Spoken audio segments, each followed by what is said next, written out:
Oke, mungkin begitu perkenalan dari kita buat Pak Ari. Mungkin sekarang kita bisa langsung mulai aja workshopnya untuk Pak Ari Siagian. Waktu dan layar kami persilakan. Terima kasih Revina, juga Princess, juga Kak Siska. Selamat siang teman-teman sekalian. Tadi memang rada nge-lag ya jaringannya Princess, tapi nggak apa-apa. Semoga suara saya bisa nyaman terdengar dan jaringan juga aman. Terima kasih teman-teman untuk kesempatan di siang hari ini. Kita bisa berjumpa bersama. Ini workshop, jadi sebetulnya harapannya teman-teman sekalian, nggak saya sendiri yang ngomong, tapi nanti ada sesuatu yang boleh kita lakukan bersama sebagai sebuah bagian yang memang mau kita kerjakan untuk kedepannya, karena kita akan berbicara tentang liturgi, berbicara tentang ibadah. Kalau topik yang teman-teman berikan ke saya, liturgi kreatif ala remaja, sebetulnya kan ini sesuatu yang rutin, sesuatu yang biasa kalau ngomongin liturgi, kalau ngomongin ibadah. Hampir setiap pertemuan kita, perjumpaan kita yang seminggu sekali ini, biasanya selalu diisi dengan ibadah. Tapi apakah pertama-tama teman-teman sekalian kita memahami dulu artinya, betul-betul bisa memaknai. Jadi maksudnya liturgi atau ibadah atau kebaktian itu apa sih begitu? Kadang-kala nih teman-teman sekalian kita suka, kalau bahasanya orang Sunda, suka rada liar, suka ketukar-tukar. Jadi liturgi itu seolah urutan kertas gitu kan ya. Kita bilang ini liturgi kebaktian. Nah, itu kan sesuatu yang sebetulnya rada keliru. Liturgi, ibadah, kebaktian itu sama. Itu satu arti, ibadah, bahasa sederhananya. Jadi mau bilangnya ibadah kek, mau bilangnya kebaktian kek, mau bilangnya liturgi kek, itu sebetulnya teman-teman sama aja, maknanya sama, satu. Terus nanti urutan-urutan itu apa? Itu yang kemudian nanti ke depannya kita sebut tata ibadah kah, tata liturgi kah, tata kebaktian kah, susunan ibadah kah, atau sebagainya. Pokoknya itu nanti selanjutnya. Tetapi yang mau kita maknai pertama-tama teman-teman sekalian ketika berbicara tentang ibadah, yang mau kita desain bersama-sama ke depannya supaya lebih kreatif. Nah, ibadah itu sendiri teman-teman sekalian kan sebuah perayaan. Jadi sebetulnya ketika kita sedang merencanakan ibadah, mendesain liturgi, yang sedang kita persiapkan itu adalah sebuah perayaan. Jadi sebetulnya mirip-mirip sedikit lah ketika misalnya teman-teman pengurus mau menyelenggarakan ibadah remaja misalnya di hari Minggu, kebaktian remaja GKI Kota Wisata di hari Minggu, ketika teman-teman sedang mempersiapkan segala sesuatu, yang teman-teman persiapkan ini adalah sebuah perayaan. Dan bukankah betul kalau ngomongin mempersiapkan perayaan itu, ini sesuatu yang memang harus dipersiapkan dengan serius. Nggak tiba-tiba, nggak asal-asalan, karena ada sesuatu yang mau ditampilkan, begitu kan ya. Ada sesuatu yang mau diberikan, supaya orang yang datang itu rasanya nyaman, orang yang datang itu rasanya seneng, orang yang datang itu pokoknya puas. Tapi kalau berbicara tentang ibadah, yang mau dipuaskan sebetulnya teman-teman bukan orangnya, begitu kan. Semua itu yang kita lakukan untuk Tuhan. Jadi, even misalnya teman-teman remaja yang datang ibadah merasa senang bahwa ibadah hari ini kok berlangsung enak sekali ya, dalam tanda kutip ya, kok hikmat sekali ya, kok menyenangkan sekali ya, tapi semua tujuannya kan untuk ke Tuhan, begitu loh. Jadi pertama-tama teman-teman yang mau teman-teman persiapkan adalah sebuah perayaan. Jadi kalau ngomongin perayaan ini kudu serius, begitu kan. Tujuan dari perayaan ibadah itu apa sih? Ini kan cara untuk mengekspresikan iman. Dan cara untuk mengekspresikan iman dalam perayaan memang sih dikenal dalam dua aspek. Misal aspek yang sifatnya personal, yaitu kan urusan pribadi lah. Ya mau saat teduh atau doa pribadi, atau pokoknya itu urusan sendiri-sendiri. Tapi aspek yang kedua ini komunal. Ini yang ngomongin tentang kebersamaan kita. Ini yang mau kita yang mau kita desain, ini yang mau kita rancang dengan serius. Dan perlu teman-teman ketahui, ibadah yang sifatnya komunal, kebersamaan kita, kebaktian kita itu ditata. Bukan ujuk-ujuk tiba-tiba, begitu kan. Bukan kayak misalnya, karena teman-teman tahu lagu misalnya Oh Holy Night itu lagu Natal yang paling enak, begitu kan ya. Terus ntar tiba-tiba teman-teman pakai di ibadah yang bukan Natal, begitu kan. Karena apa? Karena lagunya enak pokoknya. Atau misalnya saya nggak tahu teman-teman di kota wisata ketularan nggak sama gereja-gereja yang lain. Seneng banget nih kalau mau nutup kebaktian itu pakai lagu doa Yabes gitu kan ya. Pernah denger ya lagu doa Yabes ya teman-teman ya? Pokoknya enak banget ya. Kiranya engkau memberkati aku berlimpah-limpah dan memperluas daerahku. Teman-teman tahu nggak sih itu artinya apa? Itu lagu sebelum mereka perang, begitu kan ya. Supaya menang perang, gitu. Tapi pokoknya enak banget lagunya, gitu kan ya. Nah, teman-teman perlu ketahui, gitu. Jadi jangan asal-asal pengen pilih lagu, ini cocok atau enggak, selaras atau enggak, bener atau enggak maknanya. Kan begitu. Jadi teman-teman ketika berbicara tentang liturgi, ini ditata, dan penataannya itu menurut siklus atau putaran waktu tertentu. Jadi bukan tiba-tiba dan begitu terus. Ternyata ada urutan waktu yang harus kita perhatikan. Itu yang kemudian disebut sebagai kalender gereja nantinya. Nah, tata liturgi atau tata ibadah atau susunan ibadah itu sendiri kan sebuah urutan. Nah, kalau ngomongin urutan, oke, kita fair-fairan aja, teman-teman ada di gereja yang memang punya liturgi yang sifatnya baku. Oke, baku. Ada masalah nggak dengan sesuatu yang baku? Nggak ada masalah dengan sesuatu yang baku. Baku kan bukan berarti kaku. Nah, itu loh.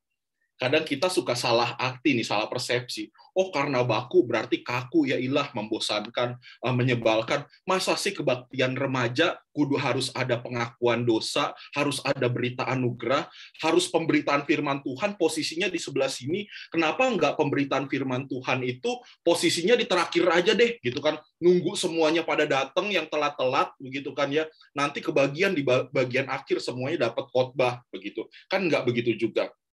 Di GKI misalnya teman-teman sekalian, udah ada urutan baku yang sebetulnya dalam tanda kutip siapapun kita ya kita taati urutan yang baku, tapi kan bukan berarti penyajiannya harus kaku. Nah, ini kan yang mau kita bahas bersama. Ini yang mau jadi proyek kita bersama ke depannya.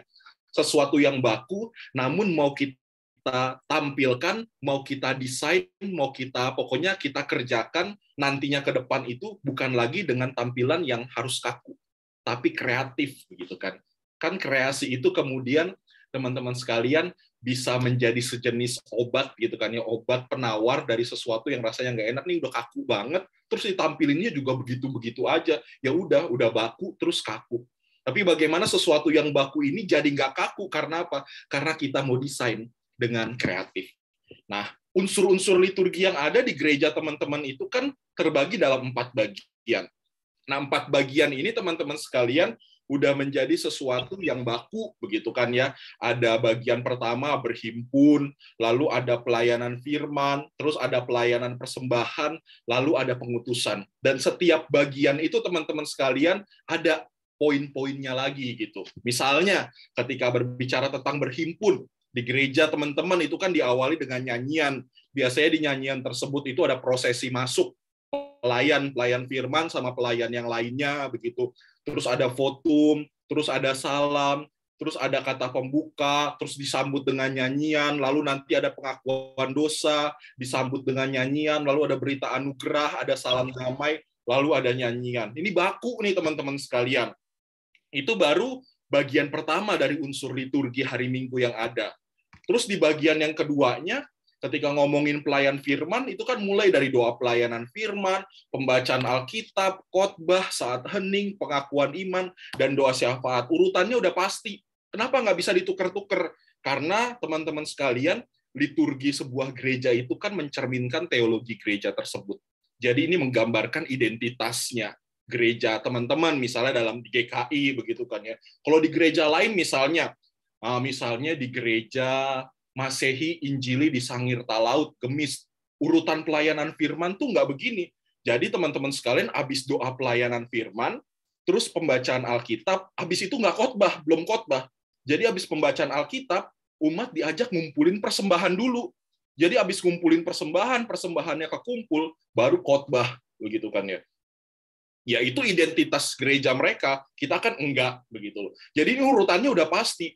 Jadi bukan berarti kemudian seenaknya ya udahlah habis sebelum doa pelayanan firman ya kita doa syafaat dulu atau warta dulu dan sebagainya, enggak begitu. Kita lihat urutan yang bakunya dulu. Nah, dari urutan yang baku ini kemudian mau kita apain nantinya, itu kan urusan nanti. Baru setelah selesai pelayanan firman, teman-teman sekalian, ada pelayanan persembahan. Ada nas yang mengantar persembahan, terus ada nyanyian sambil ngumpulin persembahan, lalu ada doa persembahan. Nah, kalau di kebaktian umum nanti di momen perjamuan kudus baru dilanjutkan dengan perjamuan kudus. Lalu berikutnya yang bagian terakhir, rumpun terakhir yang ada, teman-teman sekalian, ini kan pengutusan. ada nyanyian pengutusan, lalu ada pengutusan dan berkat. Biasanya kan kalau di GKI pendeta yang ngomong, arahkanlah hatimu kepada Tuhan, jadilah saksi Kristus, terpujilah Allah, baru kemudian dilanjutkan dengan memberi berkat kepada jemaat. Baru ibadahnya selesai, kan begitu teman-teman sekalian. Jadi yang mau kita lihat ini unsur pastinya, unsur tetapnya.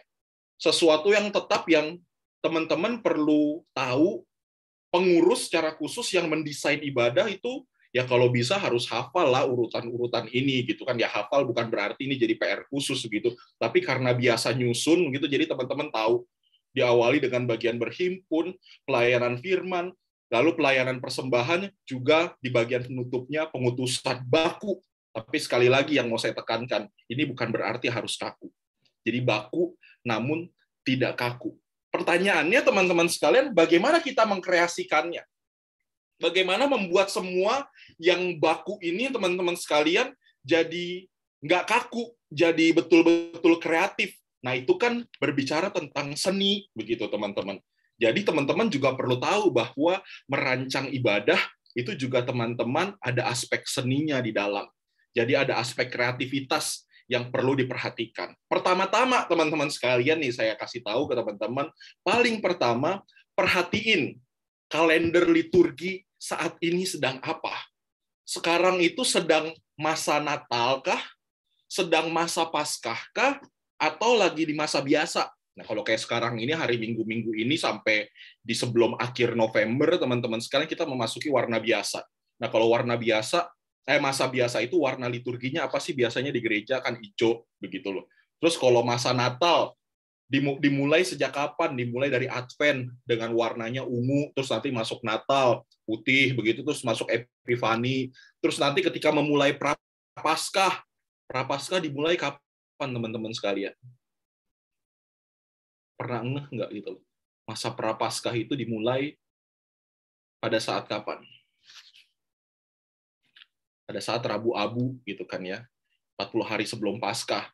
Dengan warna liturgi kalau Prapaskah apa? Ungu.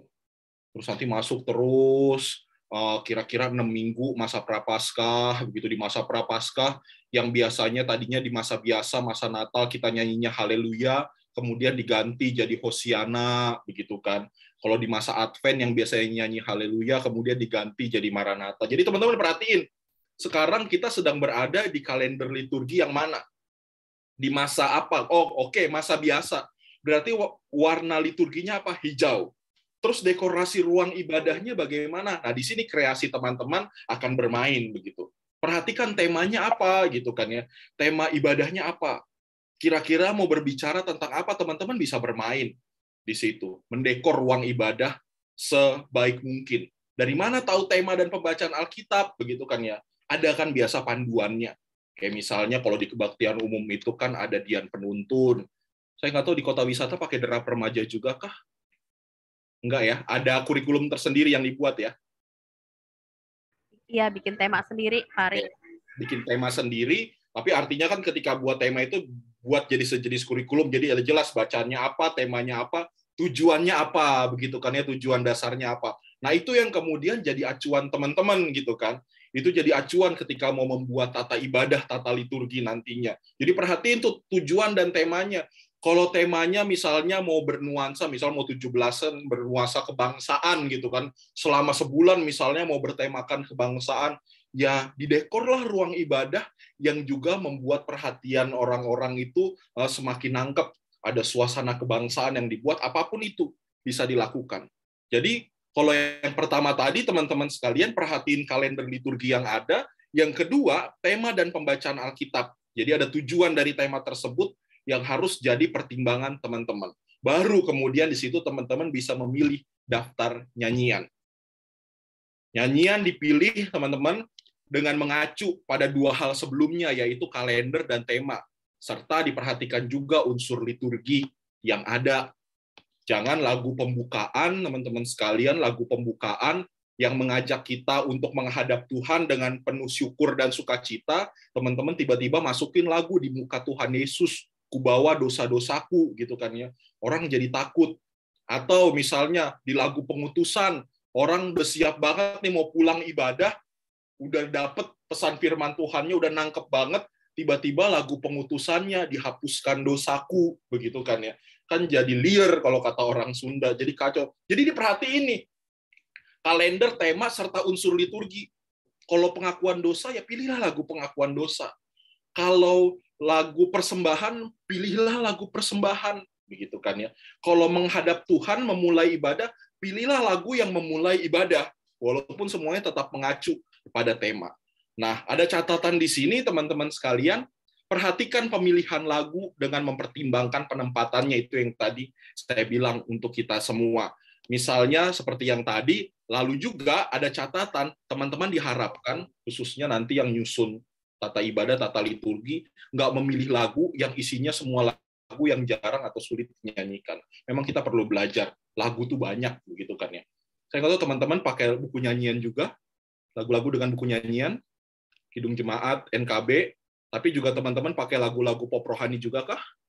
Oke, jadi artinya kekayaan lagu kita banyak, tapi bukan berarti kan lagunya itu terus gitu loh. Ada lagu-lagu yang memang ya bolehlah kita pelajari, tapi kan nggak mungkin dari awal sampai habis lagunya lagu-lagu baru semua, begitu kan ya. Bisa stres yang ibadah.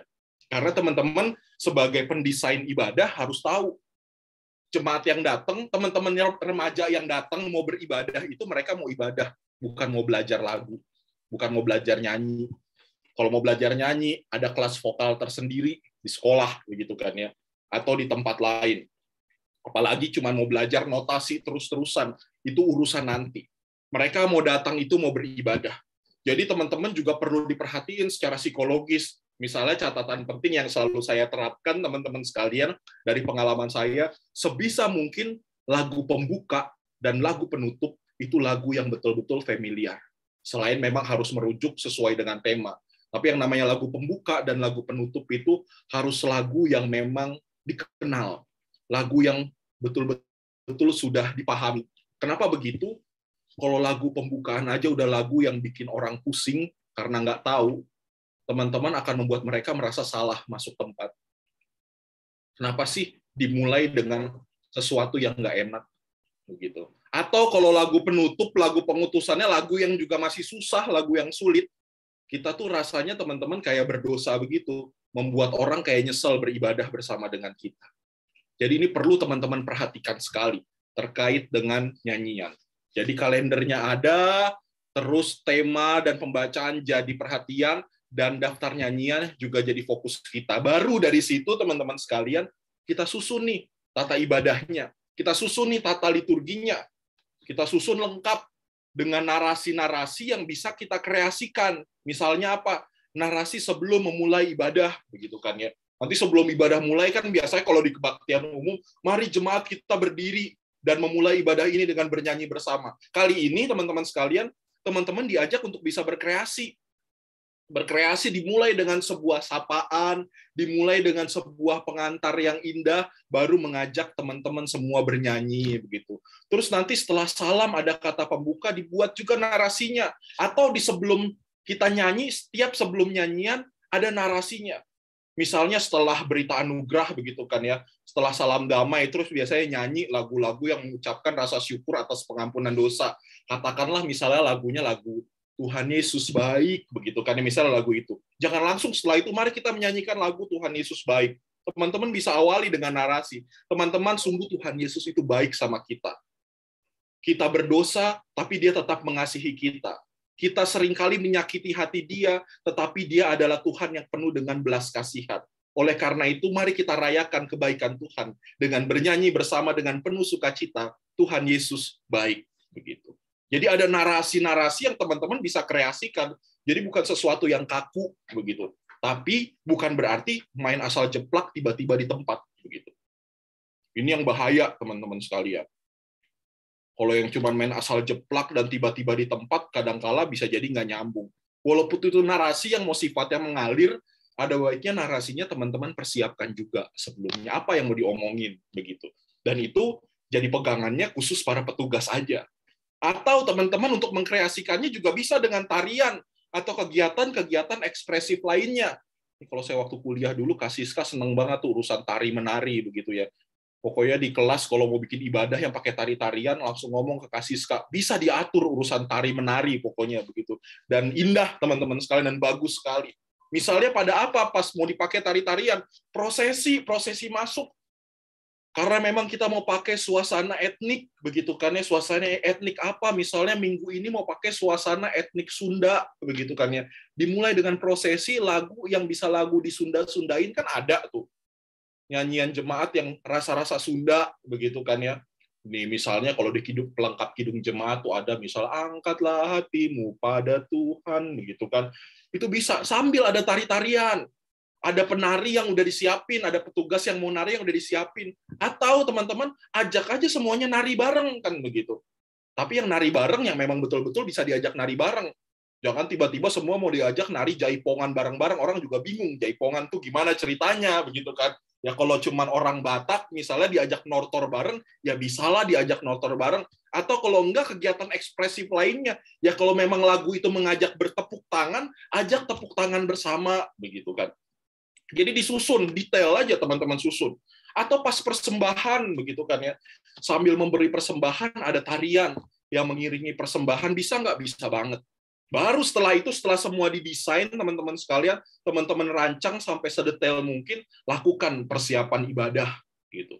Nah ini yang kadang-kala memang bikin males, teman-teman sekalian, udah capek mikir, capek mendesain, pakai acara gladi resik lagi begitu kan, ini kan kayaknya buang-buang waktu banget. Tapi ya teman-teman sekalian, teman-teman semua, kalau ini nggak terjadi ya repot juga ke depannya. Makanya momen persiapan ibadah itu harus selalu ada sebetulnya, harus ada spare waktu untuk mempersiapkan ini. Ada tempat, ada gereja yang memang saking sakleknya urusan persiapan ibadah, sampai pemusik-pemusiknya tuh harus ada di tempat saat itu juga begitu kan ya. Sampai pokoknya detail, kecuali pengkhotbahnya, karena pengkhotbahnya kan itu kan tamu yang diundang begitu. Dia mah enggak urusannya khotbah nanti. Tapi yang lainnya betul-betul kayak gladi resik dari A sampai Z. Perlu nggak? Saya rasa perlu, teman-teman sekalian. Tinggal diatur waktu kesepakatan bersama untuk itu. Dan apalagi zaman sekarang misalnya, oke, kalau untuk urusan nyanyi dan sebagainya itu butuh waktu dan tempat khusus. Tapi kalau untuk belajar bernarasi, menyampaikan narasi atau latihan narasi, kita bisa dipakai media Zoom seperti sekarang ini kan ada. Jadi artinya teman-teman sekalian lakukan persiapan ibadah. Jadi ini momen gladi resik yang sangat penting untuk setiap peribadahan. Nah, baru kalau kita mau coba misalnya dalam kesempatan ini, kita coba kreasikan kayak begini kan, misalnya di bagian pertama liturgi kita yang berhimpun ini, nyanyian prosesi diawalilah dengan narasi gitu kan ya, kemudian dilakukan dengan tarian atau gerakan bersama. Oke, itu bisa dipilih, bisa didesain, bisa ditentukan. Lalu nanti votumnya, habis votum pertolongan kepada kita atau ibadah ini terjadi dalam nama Bapa, Anak, dan Roh Kudus, biasanya nyanyi amin. Ya nyanyian aminnya juga bisa bervariasi kok setiap minggunya, nggak harus kidung jemaat 478C yang amin, amin, amin. Tapi juga ada banyak variasi amin yang lain yang bisa teman-teman pilih. Baru salam, lalu ada kata pembuka itu nggak juga harus monoton, si pelayan firman atau si liturgosnya yang ngomong, tapi juga bisa dibawakan secara dialog, begitu kan. Baru kemudian bernyanyi yang diawali dengan narasi, baru nih masuk pengakuan dosa. Nah, momen pengakuan dosa juga nggak harus monoton dengan berdoa yang sifatnya monoton. Tetap ada unsur pengakuan dosa, tapi teman-teman bisa kreasikan, bisa misalnya dalam sebuah bentuk puisi. Misalnya minggu ini pengakuan dosa, minggu depan pengakuan dosa itu mau kita bentuk dalam puisi. Siapa yang mau ngarang puisinya? Di antara teman-teman juga bisa. Misalnya Revina bikin puisi yang isinya pengakuan dosa, begitu. Bisa nggak? Bisa. Atau yang lain. Atau mengantar untuk pengakuan dosa, diputer video gitu kan ya. Cari video orang bandel sebandel-bandelnya gitu ya. Kemudian dibilang, jangan-jangan kita kayak begitu juga, begitu kan ya. Sementara udah bandel, ada Tuhan yang tetap membuka tangan, baru masuk dalam doa pengakuan dosa, lalu diiringi dengan nyanyian, begitu kan, berita anugerah, salam damai, lalu kemudian bernyanyi bersama penuh sukacita, yang tentu diawali dengan narasi. Jadi di bagian pertama nih berhimpun, ada banyak hal yang teman-teman bisa kreasikan di sini. Lalu di pelayanan firman, ada doa, pelayanan firman, begitu kan. Terus pembacaan Alkitab, perlu juga nih kemudian dipertimbangkan ke depannya. Yang baca Alkitab nggak harus yang khotbah lah. Beri kesempatan teman-teman remaja lainnya juga untuk bisa membaca Alkitab mewakili yang lain. Jadi sejenis lektor kan, kira-kira begitu. Jadi dari antara remaja yang ada yang dipilih, dipersiapkan, dia yang membacakan kisah Alkitab atau berita Alkitab, berita firman Tuhan, baru masuk khotbah. Nah, urusan khotbah ini biasanya urusan pelayan firmannya. Mau sifatnya monoton, mau dialog, mau dua arah, atau sebagainya, yaitu janjian aja sama pelayan firmannya. Terus masuk, selesai khotbah saat hening.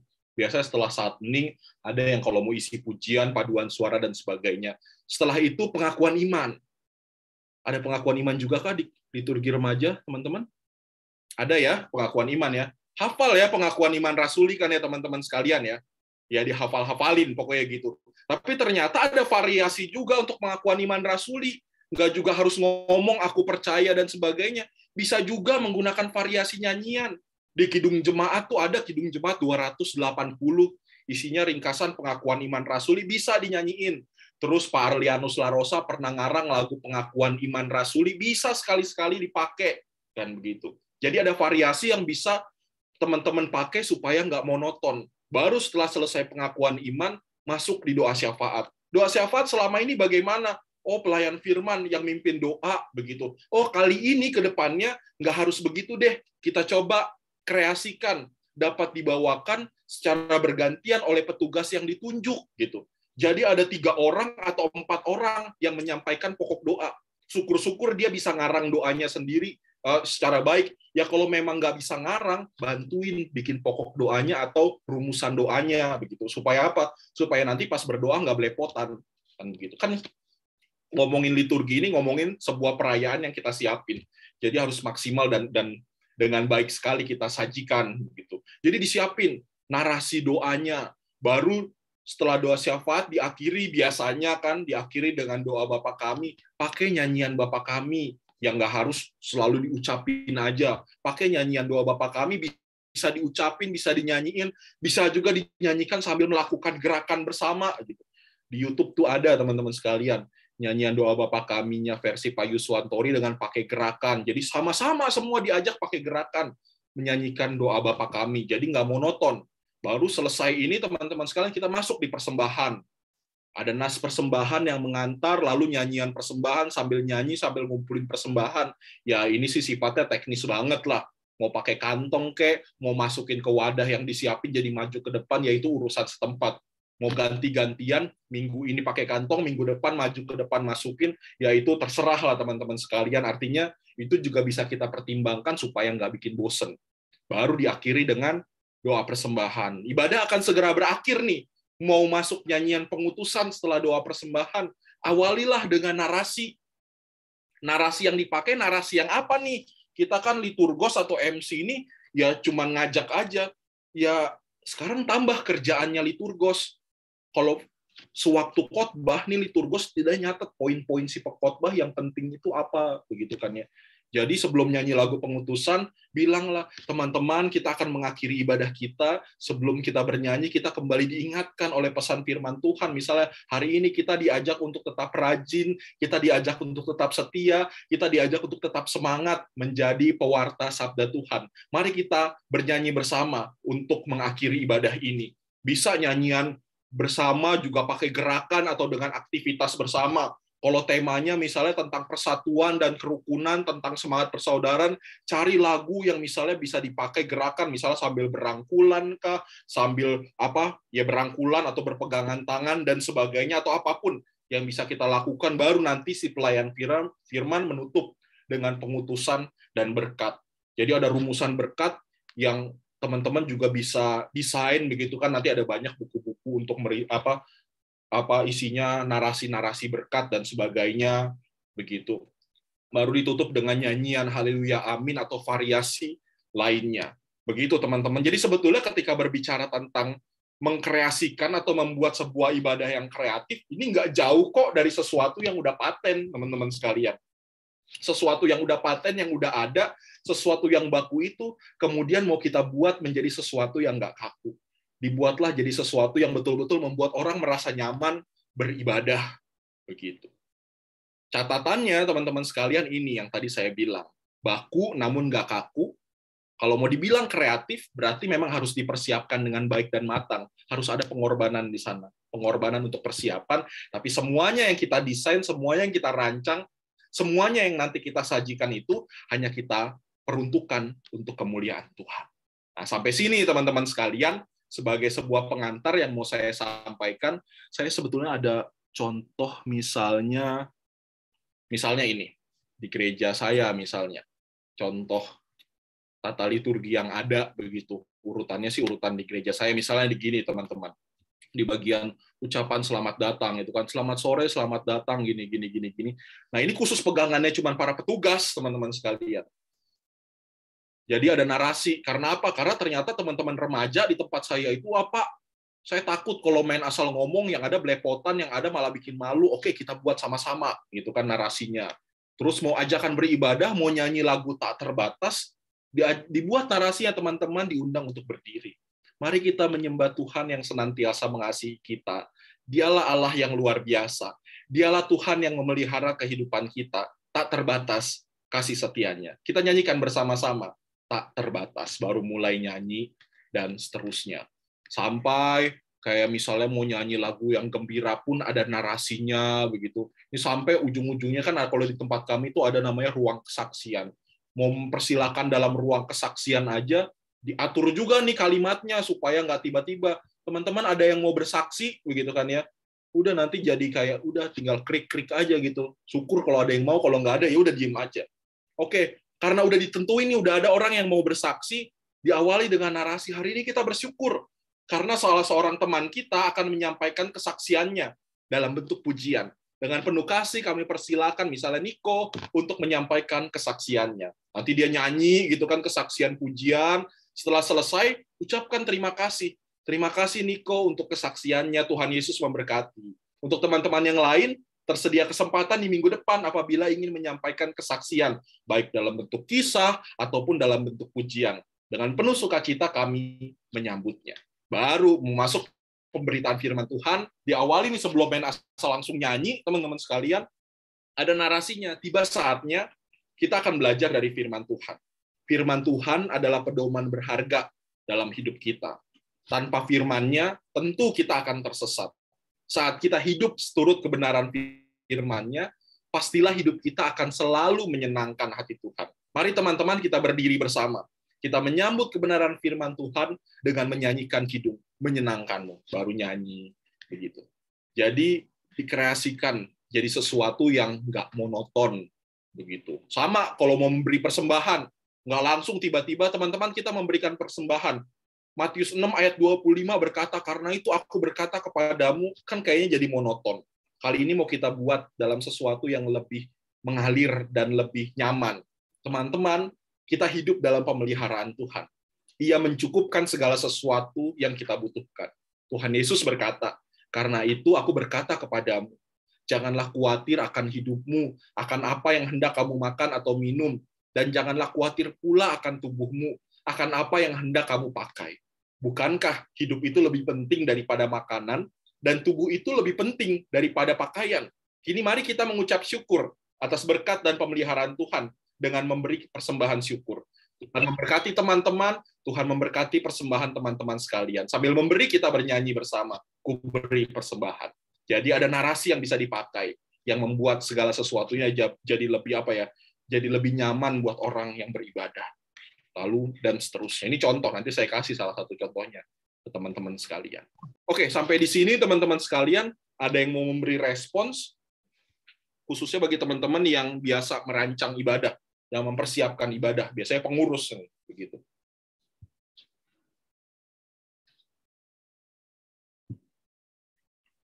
Silakan teman-teman.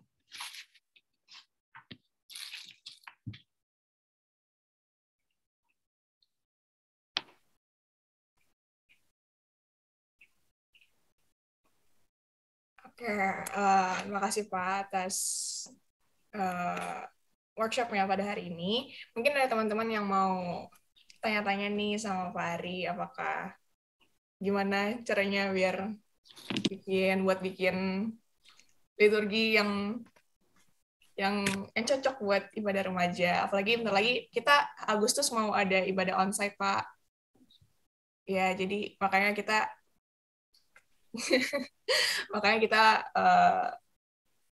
membuat workshop ini supaya nanti teman-teman pengurus pas ibadah onsite seru gitu ibadahnya. Ya mungkin ada teman-teman yang mau nanya. Kangen kan ya selama ini nggak onsite begitu ya. Kita onsite. Jangan-jangan karena udah onsite, jadi udah lupa yang pernah onsite kayak gimana rasanya gitu ya. Jadi kita mau mengembalikan rasa kembali begitu kan ya. Membuat teman-teman yang lain tuh nyaman untuk datang gitu. Nyaman karena mereka ketika beribadah betul-betul diterima begitu. Ada yang mau tanya?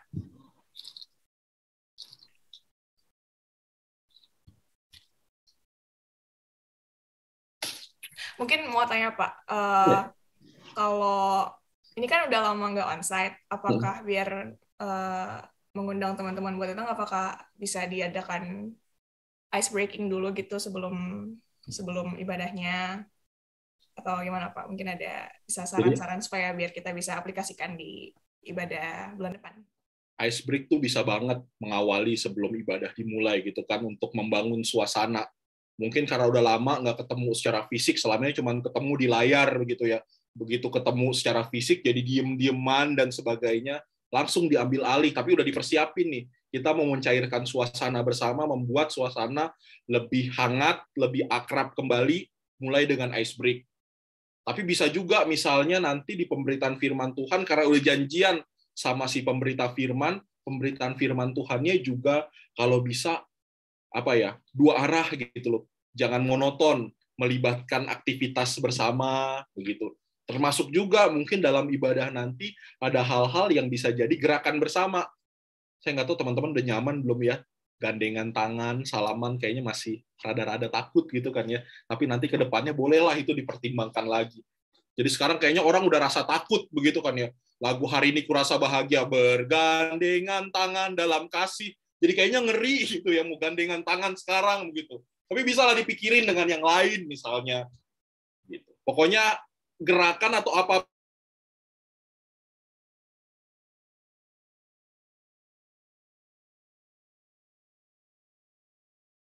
ada yang nyaman, ada yang nggak nyaman gitu ya. Ada yang nyaman banget gitu.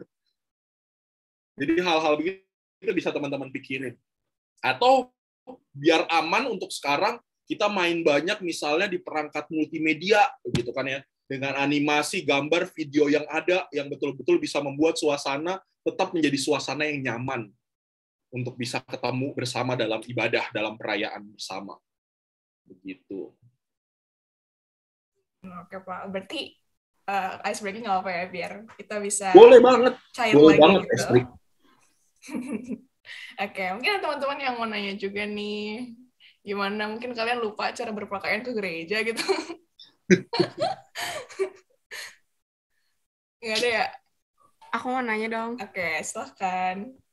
Pak, kalau misalkan kayak misalkan biar rame nih pas nyanyi lagi puji-pujian, terus kayak lagunya riang, terus kita boleh nggak sih sambil kayak tepuk tangan gitu, Pak? Ya, jadi sebetulnya tepuk tangan yang ya termasuk gerakan tepuk tangan, atau kadang orang saking impresifnya atau ekspresifnya dia ngangkat tangan, harapannya sebetulnya itu sesuatu yang alami begitu kan ya, sesuatu yang alami yang memang lahir dari hati. Tapi kadang-kala ada lagu gembira, kayak lagu tadi, lagu pertama yang dipakai sebelum kita memulai ibadah, memulai worship ini kan, kami puji dengan riang, walaupun lagunya nggak ngajak tepuk tangan, tapi minimal kita harus nyanyinya dengan penuh riang gembira, begitu kan. Kan kadang-kala jadi enggak. Ya bolehlah diajak tepuk tangan. Jadi memang lagunya lagu yang bisa dibawakan, dinyanyikan dengan sambil bertepuk tangan, ajaklah bertepuk tangan. Nggak ada masalah untuk itu sebetulnya. Oke, makasih Pak. Sama-sama.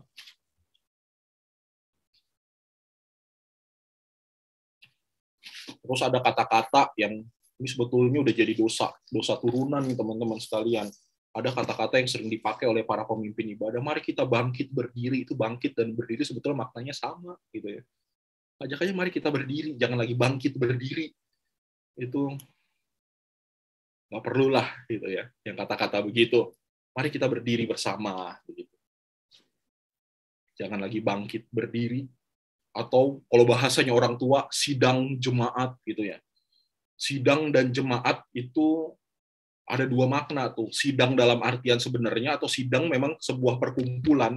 Ya sidang dan jemaat bisa sama. Jadi ya buang-buang kalimat, buang-buang kata. Atau kalau pakai arti sebenarnya yang zaman sekarang lebih baku, sidang itu kan tahu ya teman-teman arti sidang itu apa ya? Momen penghakiman. Jadi kita mau beribadah bukan mau disidang, jangan sidang jemaat. Nggak perlulah gitu. Oke, Pak. Nah, ada Kak Ailin nih dari Pemuda. Halo, Kak.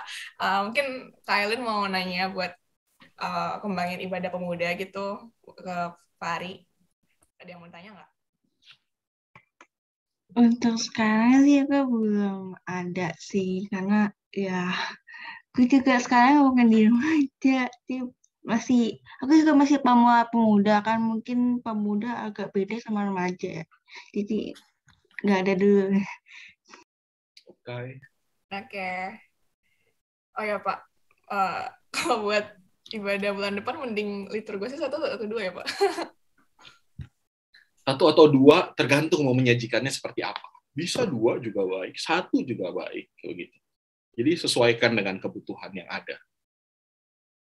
Kalau 2 berarti kan diatur nih bergantiannya di mana, saling menopang, saling melengkapi satu dengan yang lainnya. Jadi tergantung kebutuhannya mau bikin seperti apa. Bisa 1, bisa 2 juga. Oke, Pak. 2 pun, 2, 3, atau 4 sekalipun bisa jadi, sorry ya, bisa jadi nggak berguna kalau memang nggak ada janjian supaya klop begitu kan ya. Yang satu ngomong yang diem aja, nanti disuruh apa dia bingung aja gitu kan ya. Tapi kalau udah janjian berdua sekalipun itu bisa jadi sesuatu yang cair dan kreatif begitu. Setuju. Yang penting bisa membuat ibadahnya jadi berjalan dengan lancar ya, daripada nanti jadi awkward atau gimana. Betul. Oke. Yang paling penting, setiap selesai ibadah, teman-teman harus lakukan apa yang disebut evaluasi. Selalu kan ada kelebihan dan kekurangan. Kelebihan itu untuk dipertahankan, untuk ditingkatkan, tapi kekurangan kan untuk diperbaiki. Kan nggak pernah ada pelayanan kita yang sempurna gitu loh. Dan pasti ada aja kekurangannya.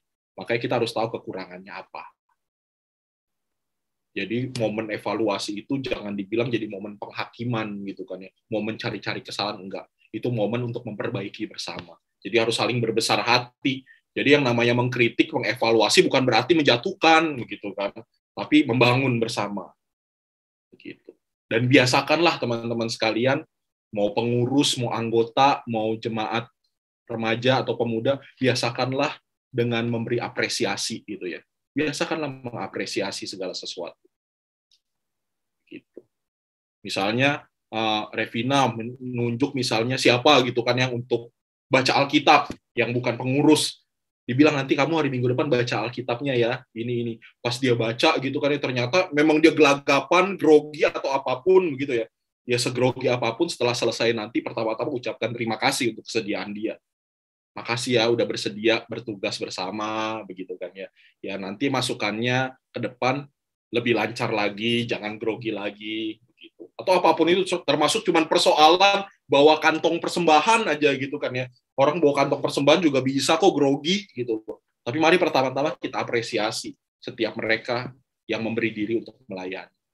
Termasuk pemusik juga, para penyanyinya juga begitu.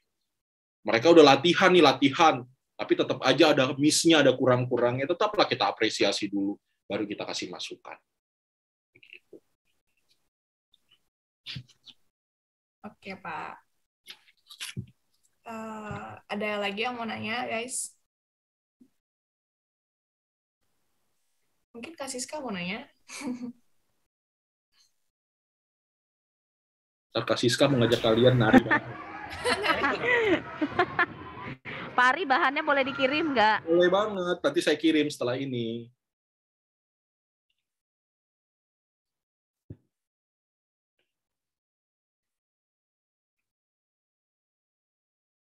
Oke. Udah. Berarti udah clear tuh, Ref, udah banyak. Mungkin karena banyak remaja yang masih baru nih, jadi mereka ini nanti tinggal dibikin jadwal aja, Ref. Oke. Buat jadi liturgos ya, liturgos. Siap. Sama nari ya. Ya, Natasha udah jago banget tuh. Lentur banget nih. Oke. Mungkin kita udah jelaskan semuanya teman-teman gimana caranya bikin liturgi yang baik.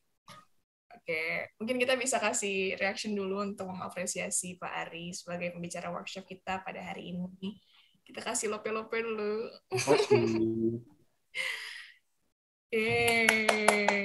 Thank you semuanya. Kok saya malah yang thank you. Oke. Pak Ari mau ngomong, Pak? Cukup kali ya buat teman-teman. Oke.